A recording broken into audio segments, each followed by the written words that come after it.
I got a question for you, just Yeah. to off topic. Do you remember when we rode at Dirt Rider? We rode one of your bikes, your race bikes, after a national. Yeah, I'm trying to remember which bike it was. I do remember this. Was it at Southwick, or was it at Mill? No, it would have been. Gosh, I remember, but I don't remember which. I do remember this happening, but I had 16 different years of bikes. Unfortunately, I can't remember which bike it was. It was probably a Honda, correct? Yeah. Well, yeah. Unless it was super late, it would have been a Honda. And it probably would have been really difficult for anybody normal height to ride, because I had lower seat and taller foot pegs and all these things at the time modified on my bike. I was gonna say this, because how tall are you? Like 5'6", 5'6.5", something like that. Pretty short. Right. So I remember and I probably have ridden more different factory bikes and racer bikes and stuff than a lot of guys, just because that's what we like to do. And I mean, my thing was, I wasn't going to say your bike was good or bad, because it's your bike. It's good for you, right? And I remember riding your bike, and I remember it being quite horrible for me. Yeah, and I'm sure. I'm at 5'10", just because of the stuff you said. But I'm like, this guy has a setup, and this works for. And I think even your power. I think the way that the bike had a big hit. Is that that's definitely what I would have wanted, for sure.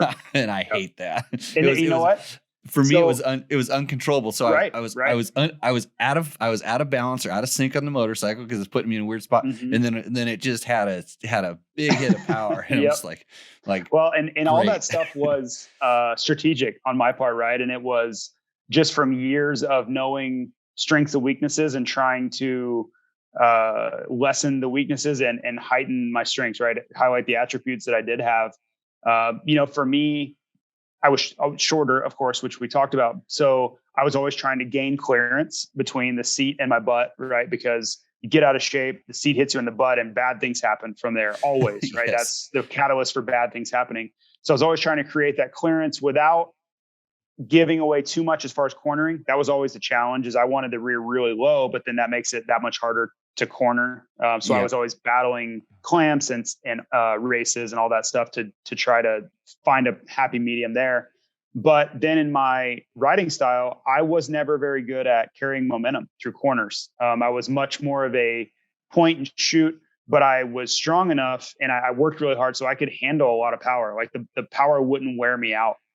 So I knew that I struggled with momentum. So when it was time to go, when I got into a corner and it was time to go, it was time to go. Like I needed the bike to get up and get out of the way, because it was never going to happen where I was just going to stand up beautifully through a rut. That was just never going to happen for me. So you're not the Kenny Roczen style. No, no. And I would love to have been able to ride that way, and I could have adjusted my bike accordingly, but it just comes down to, okay, well, this is how I ride well. And especially when you get in the heat of the moment in a race, you're going to do what's instinctual and habitual for you. And I knew that's just the way I ride. So I better do everything I can to make that style work. A few other media outlets rode my bikes over the years too, and they all hated them. And for good reason. I totally understand it. Because if I rode a bike that was built for someone like 5'10", 6 foot, like Michael Byrne, normal person. No. Yeah, exactly. No, totally. I hated it, right? It felt like I was riding a giant motorcycle that I couldn't really control, where my bike, I was kind of one with it. If I got onto this other motorcycle, I felt like it was riding me, and it was just way too big, and I didn't have control over it. So, it's just one of those things, just like you said, it wasn't built to be an all-around motorcycle. It wasn't built to be a production consumer-based bike. Purpose-built. Absolutely. Weapon. It was built to be for me and for me only.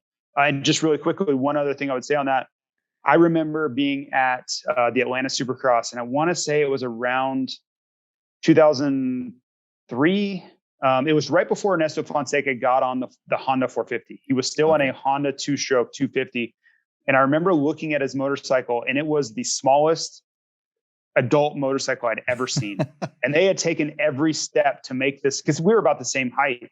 And they made this thing so tiny. It was like a souped up mini cycle, but subframe cut, everything, foot peg, low, spacer in the shock, subframe, foot pegs higher, seat cut out. I mean, just everything every trick you possibly had.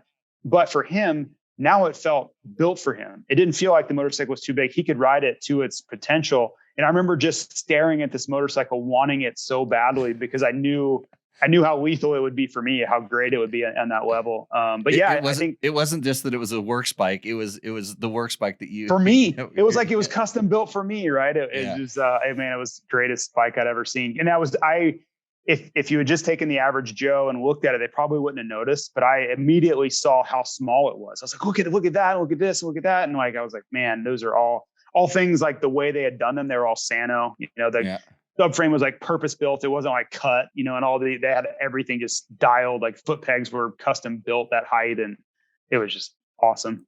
Yeah, it's like, well, you're in good company. I mean, the other bikes that I really hated with McGrath's steel frame Supercross bike. Oh yeah, that was horrible for me. Probably insanely stiff, right? Yeah, it was mostly the power delivery, but it was stiff. And then I rode Chad Reed's. I think it was a YZ250. I got to ride Reed and Villeman and someone else. No, you know what?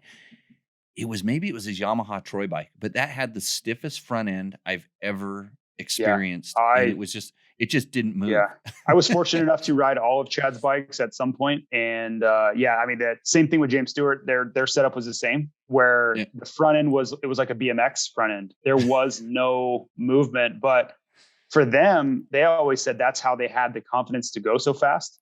Is that you could just stick it into something, anything, right? And no matter how far they jumped, no matter how hard they hit something, the front wouldn't compress and send them over the front, right? That was their biggest fear, is I'm going to push this to the limit, but if the front compresses too hard, I'm going right over the bars. So they were always fighting against that. And you watch how James crashed every time.